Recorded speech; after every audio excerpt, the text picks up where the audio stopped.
Welcome to AuthorSpeak at the Norwalk Public Library. We're pleased today to have Norwalk author Terence Hawkins here with us.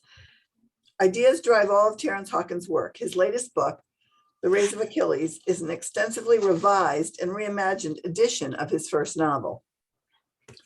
In the Best Book of 2020 review, Kirkus Review called Hawkins' short story collection, Turing's Graveyard, extraordinary stories that will make readers laugh, shiver, or perhaps both.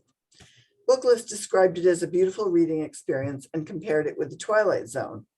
In naming his second novel, American Neolithic, a year's best, Kirkus described it as a towering work of speculative fiction. And Terence shared that with us pre-pandemic in person here at the library, which was nice. Its revised edition was compared to Orwell's 1984 in Midwest Book Review. In American Neolithic, Hawkins moves from the Homeric past to a dystopian future. Terence Hawkins was the founding director of the Yale Writers Conference, which he managed and developed from 2011 to 2015. In 2014, he started the Company of Writers, offering workshops and manuscript services to writers at all levels of experience. The company has hosted seminars with Amy Bloom and Colin McCann, as well as a program on the intersection of literary and genre fiction with John Crowley and Louis Bayard.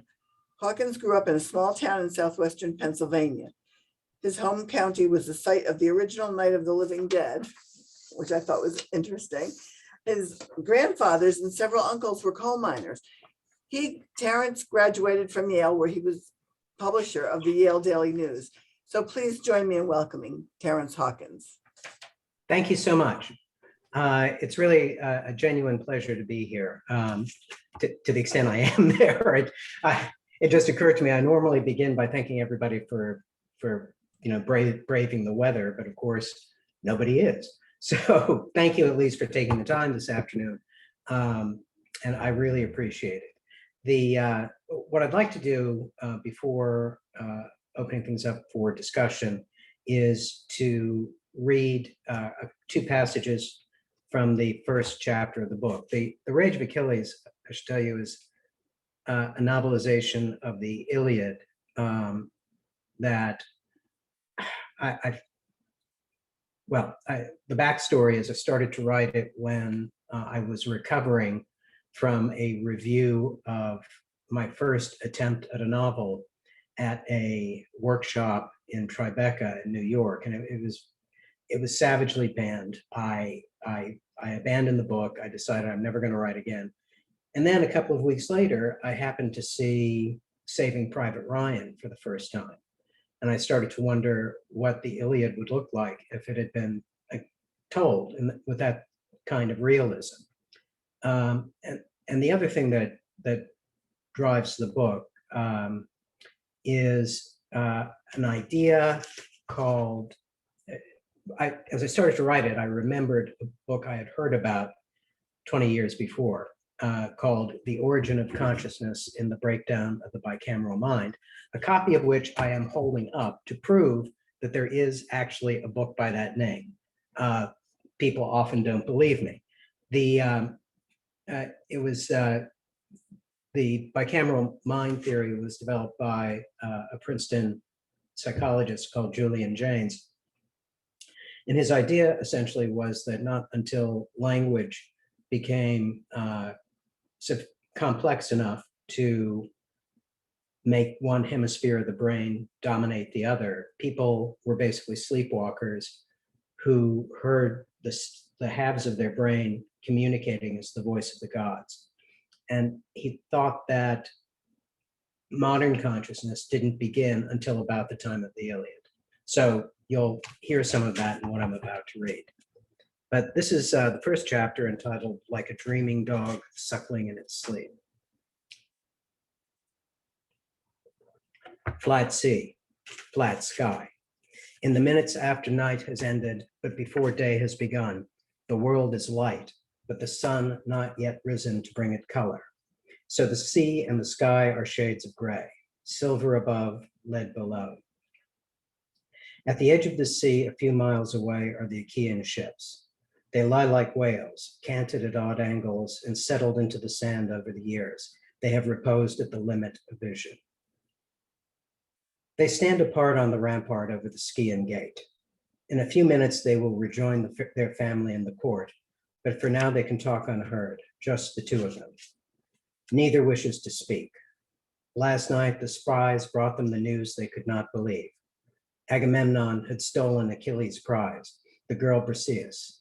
Compensation, said the king, for his own girl, daughter of a priest of Apollo, repatriated to Troy to placate the god and stop the plague he had sent in punishment. Achilles had roared like a sacrificial bull when his own prize had been taken to replace the king's.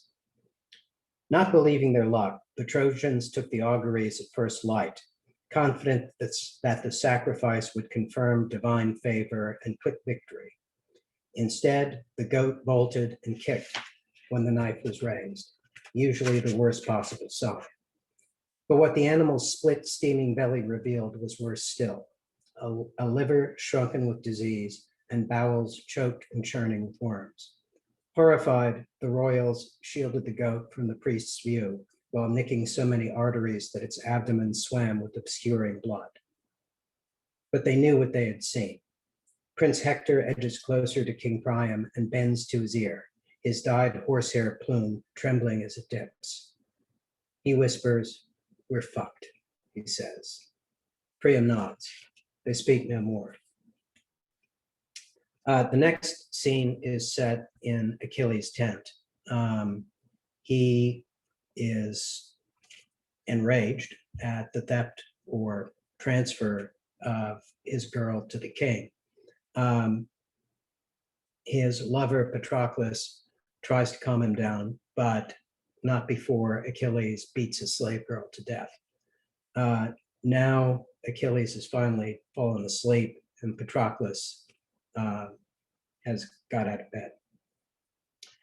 He looks at the bed. Sprawled on the silk, Achilles still wears the armor his divine mother had given him. On his right hand is the blood of a dead girl whose name, if she had one, neither of them ever knew. Even in Morpheus's arms, Achilles rages. He twitches and mumbles like a dreaming dog suckling in its sleep. Patroclus looks at his sleeping lover and smiles, though he knows he is looking at a dead man. Though he knows he is looking at a dead man. He turns to the tent flap and watches the sun sink behind the black ships that brought them all there. Well, he thinks, who can look at his lover without seeing a man soon to die? In the text of the book, we have an icon that indicates when the narrator has begun to hallucinate the voice of a god. You obviously can't see it, so I told you that. A breeze blows up from the west, colder than it should be. He rubs goosebumps covering his arms. The wind turns icy. It blows straight from the sun. He knows it to be a message from Apollo. We all look at dead men wherever we turn, Patroclus says. The wind, now colder than anything he has ever felt, tears the words from his lips and scatters them unheard. Young or old, we are all dead men, he shrieks, but cannot hear himself. But the man on the bed is dead sooner still, and you before him. The god's voice is just a whisper, but it echoes in his head like a gong. Patroclus's face is wet with freezing tears. His beard is soaked. He wants to scream to the sinking sun, "No, you lie." To the wind, "You are not cold." But the wind is howling now, and his breath smokes in its frigid grasp. He runs a hand across his face and feels frost around his mouth. We now return to real time. He turns away from the tent flap, his eyes wide with terror. One of the women who bore away the dead girl stands behind him. She stares at him confused. She hasn't heard the wind or felt the cold. Shuddering, he takes the wine bowl she raises, but it does nothing to warm him. The man on the bed continues to snore. Patroclus drains the bowl, crawls under the sheets, and wraps his arms around him, trying not to think about what it will be like to be dead. Thank you. Okay.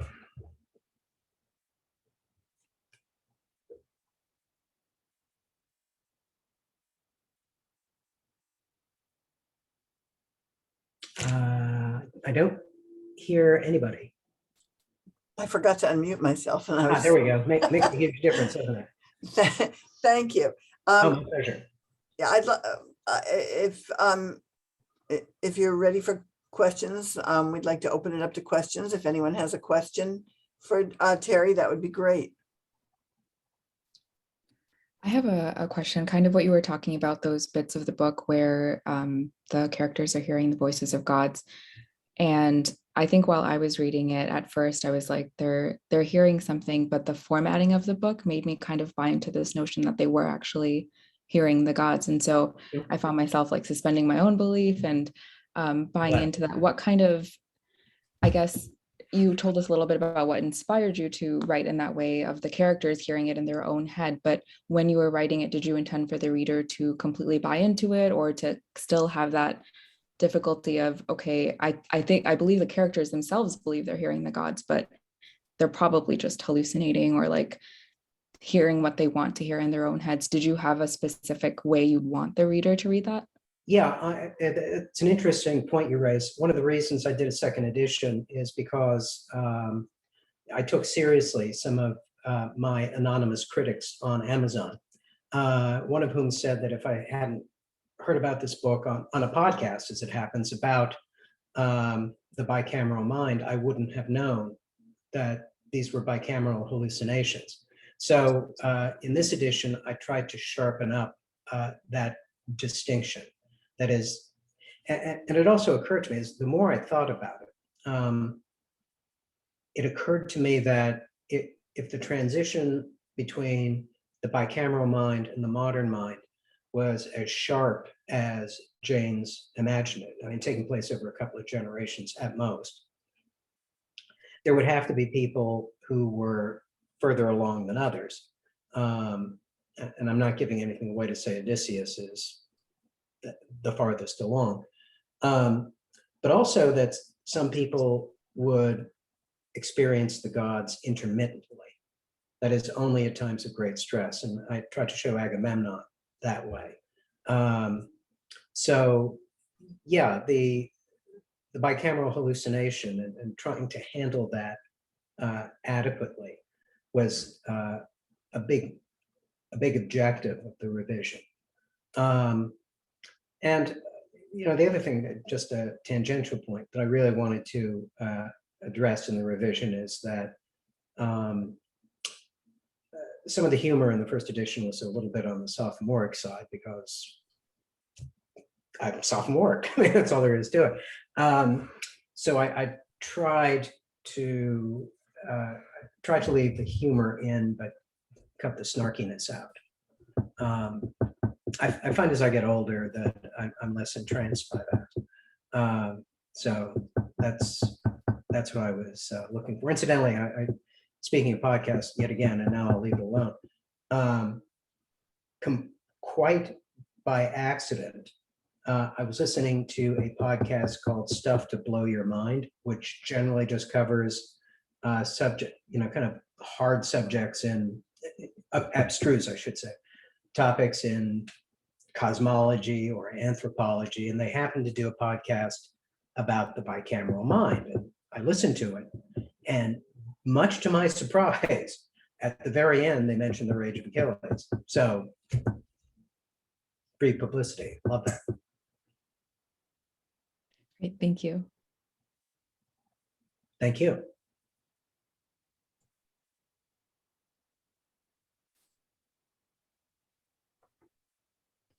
In the chat, Gus has said he's there and listening, but he doesn't have a camera nor a microphone. But if obviously the chat is there for questions as well, if you have any questions.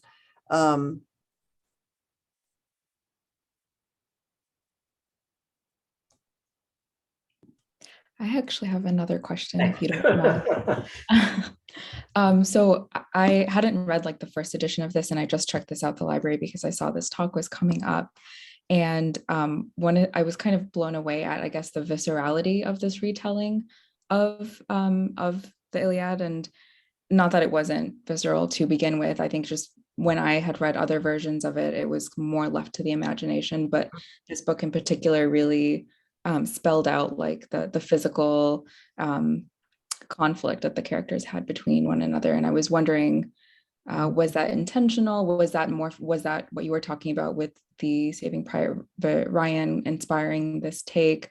Was that hard for you to write at all? And especially with the different perspectives, I really appreciated when you did write in that first passage about Achilles, his own rage and his own sorrow, but then showing how the female servants that bore out the girl, they were crying, but you didn't really show that. You just said their shoulders were shaking, but they were quiet. And so this other side of suffering that some of the main characters, because they're main characters, don't directly acknowledge. You've raised several interesting points there. Turning first to the viscerality, which I think we can also describe as gore. That was very much intentional. And I think part of the reason in the original, whatever intergenerational committee that was Homer probably didn't spell things out quite as much, is that they really didn't have to. They were speaking to an audience that would know what Bronze Age warfare was like. And you know, a lot of it I had to imagine because, you know, I've never cut somebody's head off, I'm happy to report, but I actually, it is possible, shocking to say, that you can actually do research on things like that through the wonder of the internet. I think that one of the things that that was problematic as I wrote was how much of the Homeric original I should stick with. And that's sort of related to the viscerality or realism, because there probably was a Trojan War that happened in about 1175 BCE,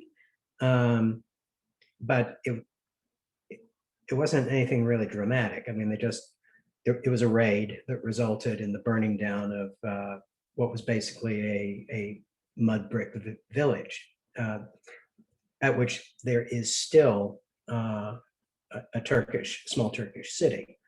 So that's not very interesting.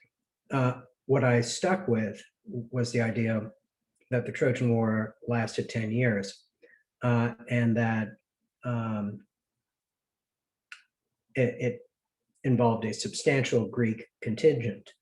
What I couldn't stick with was the usual scholarly interpretation of the catalog of ships early on in the book is that there were 143,000 Greek warriors on the beach, which would have meant, when you include the fact that they probably would have had a bunch of slaves too, and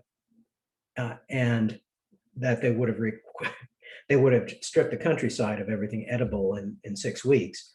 I decided it was not possible, so I reduced the Greek force to about 10,000, which I think is much more realistic. I mean, given what we know. Also, you have to bear in mind the fact that Troy was about, I think, 230 miles as the crow flies from the Greek peninsula. And I couldn't imagine supply lines being maintained over that long a period of time as well. But be that as may, you also raise a really interesting point about the women. And especially as I was writing the second edition, the present edition, I had in mind, in part, books like The Women of Troy, which came out 6 months or so before the second edition did. There is a laudable desire to give women in classical history agency, but in Greek history, especially in Homeric history, they didn't have any. the event that actuated the whole Trojan War, or I'm sorry, the Iliad itself, is Agamemnon grabbing an enslaved girl from Achilles in compensation for his enslaved girl. Enslaved people in general were furniture, and women even more so, or less so. The other thing you have to look at, I think, when you consider that question of agency, women's agency, is looking at the event that started the whole Trojan War, and that is Paris stealing a wife from Menelaus, and that, I mean, she was just a thing to be taken. So for that reason,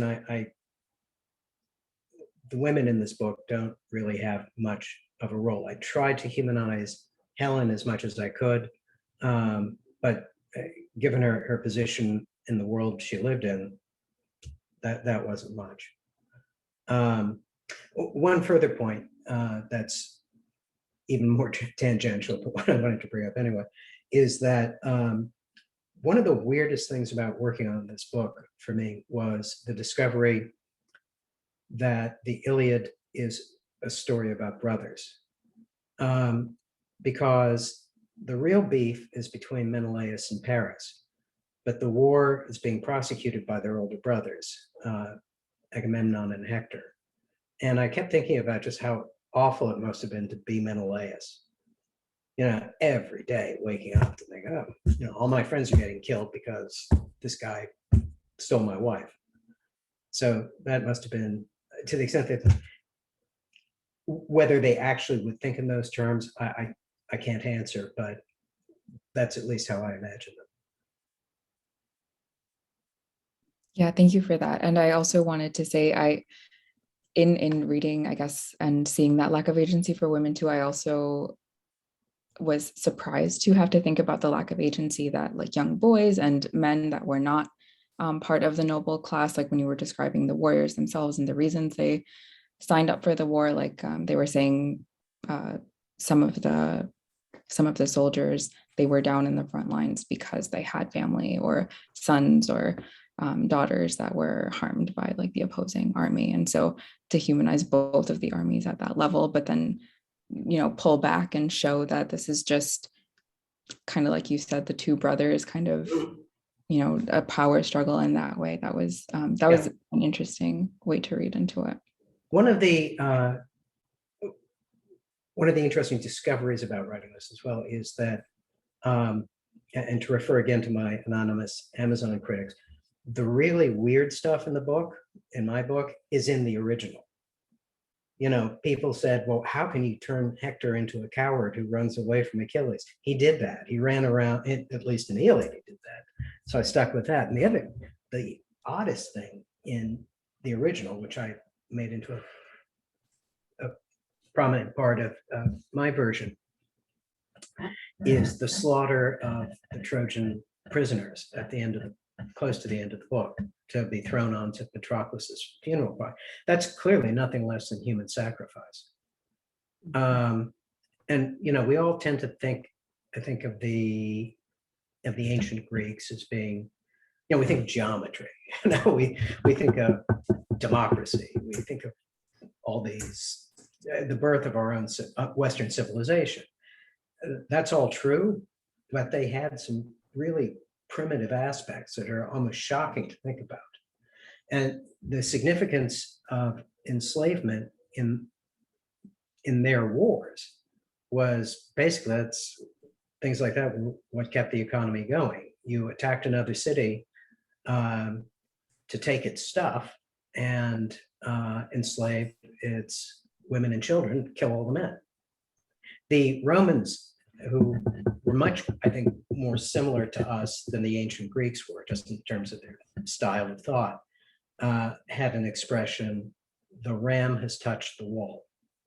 If they besieged a city, they would give the city terms, often very generous terms, until the battering ram actually hit the wall for the first time. Once that started, it was, all hands on deck, because the Romans are going to kill all the men and take the women and children. Terry, there's a question in the chat from Gus, and he asks, what about the goddesses who were the agents behind the reason and intention for Paris earning Helen? He was awarded her by the goddesses themselves. Doesn't that give more agency to females? It gives more agency to divine females. And they had, I think, really, in the original, the gods and goddesses actually get down and fight in combat with mortals in several stages, several scenes, many scenes.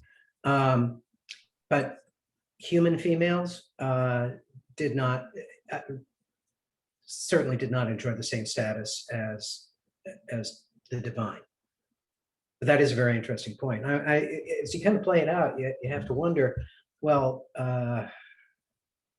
did Greek women compare themselves to goddesses and think, well, why can't I enjoy that the same kind of parody that, or near parody that, I want to say, Juno enjoys with Zeus.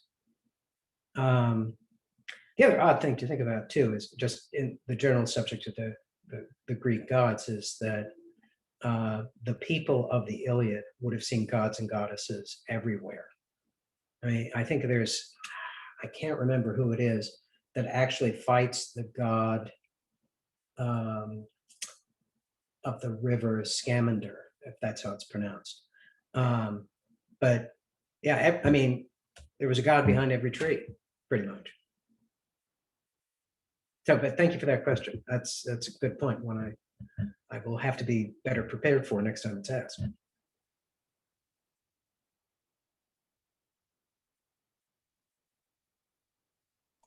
Gus followed it up with, he says, what about Helen, the face that launched 1,000 ships? Does this not give emphasis to females?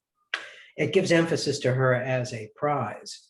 The face that launched 1,000 ships is how she was described by Christopher Marlowe. She was a thing being fought over.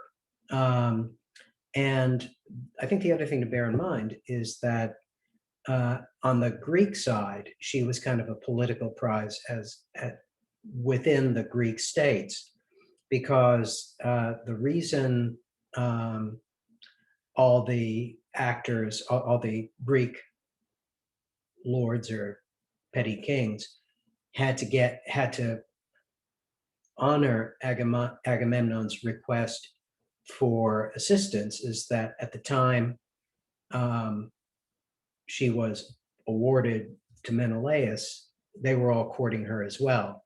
And everybody took an oath that they would, whoever got her, they would defend.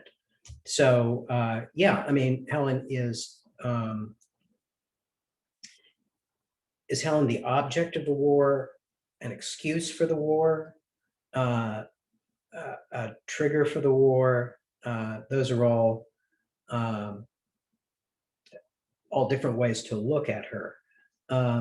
But given the fact that she gets stolen, kind of objectifies her. Kind of as a tangent, I always interpreted that phrase, the face that launched 1,000 ship, as kind of like a blame, or you're the one that caused all these people dying. Yeah. But that's interesting. Yeah. The rest of it is it burnt the topless towers of Ilium.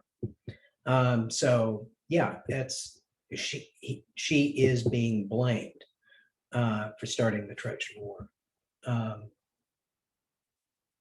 So I guess, not to circle back though to Gus's point, just doesn't that make her, if you view her as being responsible, doesn't that give her more power?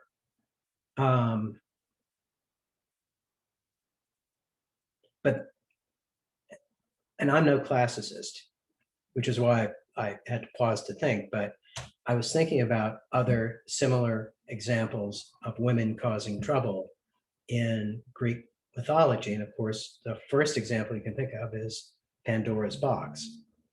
Pandora letting all the evils out in the world. And I think I heard something not too long ago discussing that specific point. And box is a mistranslation. It was a jar. But I'm trying to think of other episodes in Greek mythology in which a woman was in a position of power or agency. And the first thing that popped into my mind was Persephone. Is it Persephone who was stolen by God, I want to say Pluto, but that's wrong. That's the Hades. Hades. Pluto, yeah, stolen by Hades, and then brought back to the living world briefly by Orpheus. So that would again be another example of a woman being stolen. So obviously I haven't thought that one through, which is why I just sort of trailed off into an ellipsis. But yeah, it is an interesting point. One that's I'm actually going to make a note of that.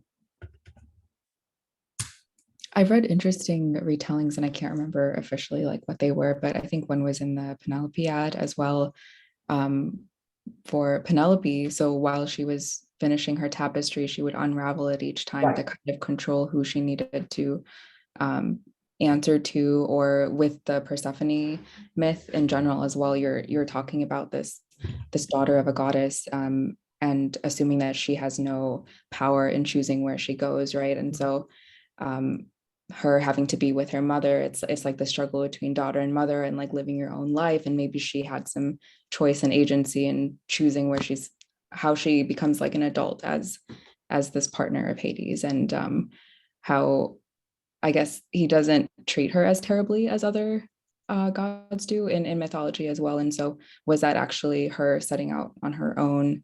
And just from our lens, it seems like she was stolen, in fact, when she engineered that, or had something to do with that, or allowed herself to be captured without fighting back as much. And so that's interesting too, with like Helen and Paris, and the way you wrote Paris as well, as kind of he's overcome, he's clearly besotted, and it doesn't seem like he has much agency in his feelings towards Helen as well. Yeah, I mean, I felt really badly for Hector, because he had been put in an impossible position by his selfish younger brother. I wanted to remark though on what you had said about Penelope.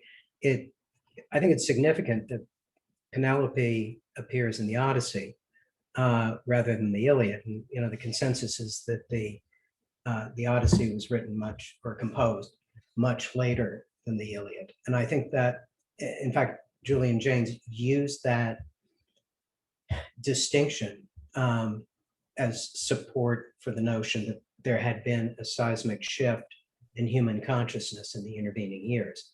Because in the Iliad, people don't decide to do things. The gods tell them what to do. And in the Odyssey, you have Odysseus scheming and thinking and planning things out, which nobody does in the Iliad. They just, the God told me to kill this guy, so I'm going to go kill this guy.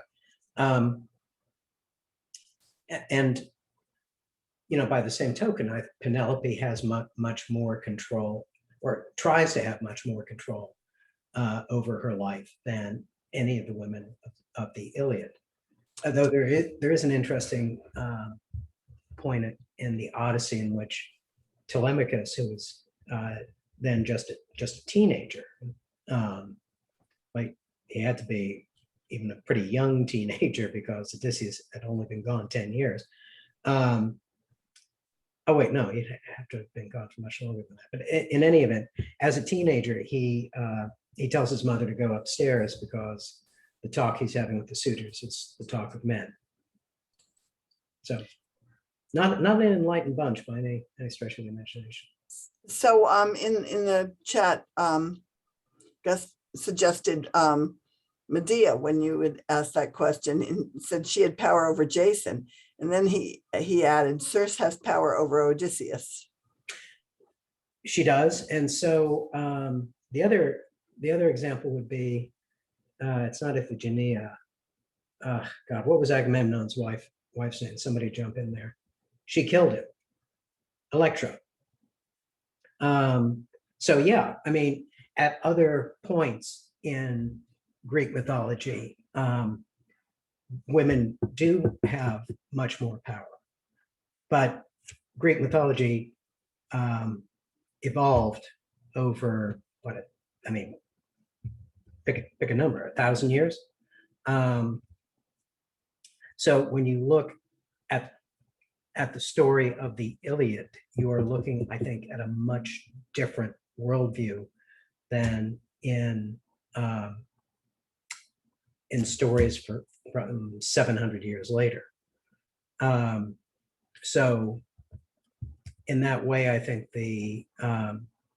there's room for the worldviews of the characters in the myths to change. The other thing to bear in mind, by the way, is that pardon me, the Iliad was composed at a time right before the collapse of Bronze Age civilization. The Bronze Age, Aegean, and Mediterranean. Interestingly, one of the things that caused it was the breakdown of lines of supply from the Mediterranean to Afghanistan, because that's where they got the copper, and you can't make bronze without copper. But they were invaded by all the kingdoms of the Mediterranean and Aegean were invaded by the sea people whose identity we don't know. And there followed, in Greek history at least, a dark age of about 700 years.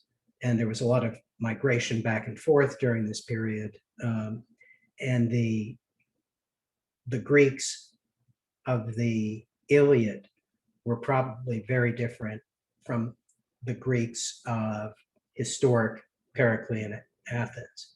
I mean, for one example, I know that there must be redheaded and blonde Greeks, but Menelaus is, it's certainly less common now than it must have been at the time of the Iliad, because Menelaus is constantly referred to as redheaded and Achilles as being blonde, which I think is not terribly probative, but at least some evidence that there had been a lot of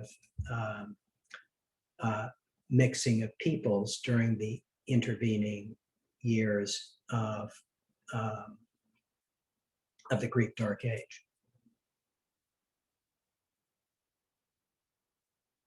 This is all just making me realize how important historical context is for these kinds of stories. So thank you for the history lessons. Oh no, my pleasure, my pleasure. Mm. And I thank you all, by the way, for the very, very incisive questions. And I really do need to think about that question of the agency of the goddesses.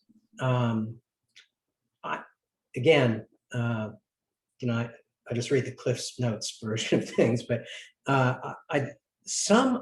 there must be at least one classical author who's talked about this. Why is it that the goddesses are given more power than women on Earth are?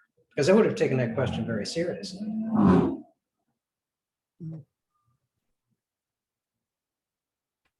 Are there any other questions or comments? Well, Terry, thank you very much. And thank you all for attending. Thank you so much. It And was a great discussion. Yeah, it really was. And I really appreciate it very much. If anybody wants to talk further about any of this, I can be found at info@Terence with one R, Hawkins.com. And also, in a shameless moment of crass commercialism, because that is, after all, what writing is all about, I will tell you that my publisher is offering an insane Christmas sale. All three of my books for $30.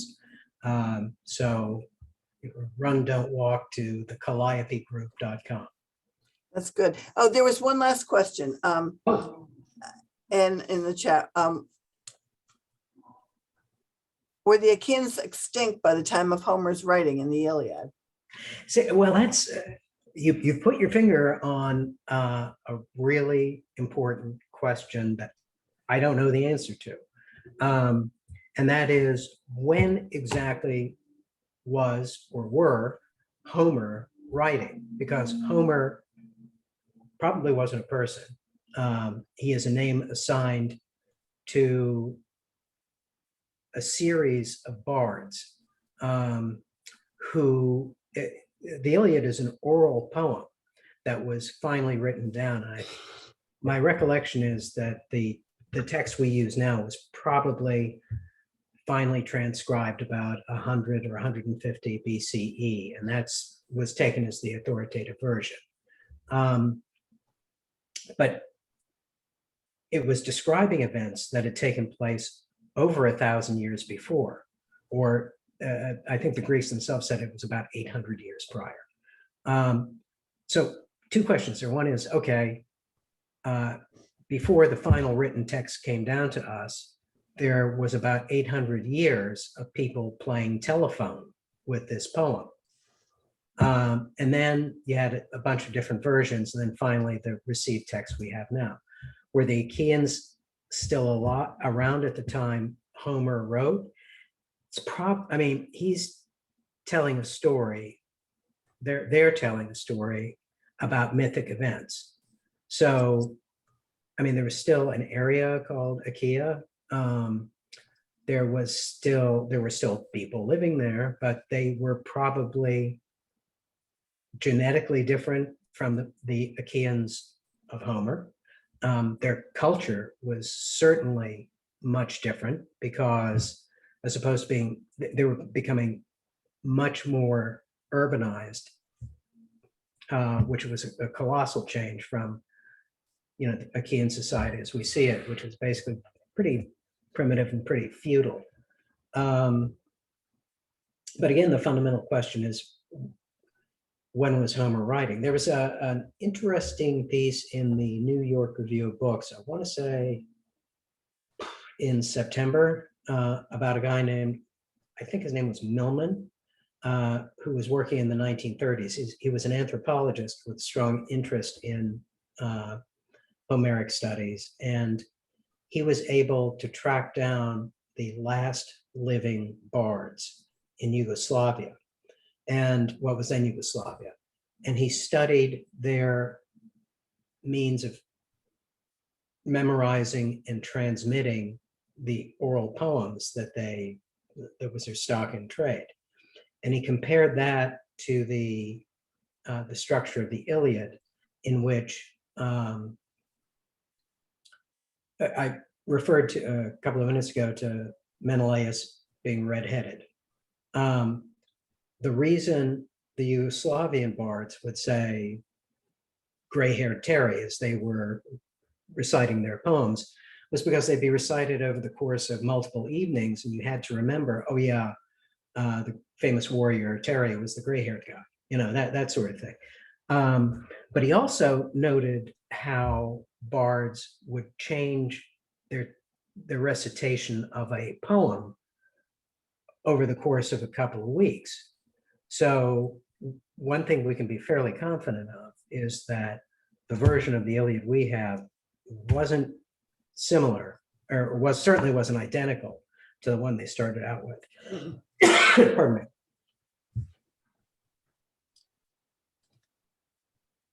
Well, thank you. Thank you so much. Thank you. Thank Really all for appreciate it. attending. Sorry? And thank you all for attending. Yes, I really appreciate it. Thank you. Thank you. Enjoy the rest of the weekend. Thanks.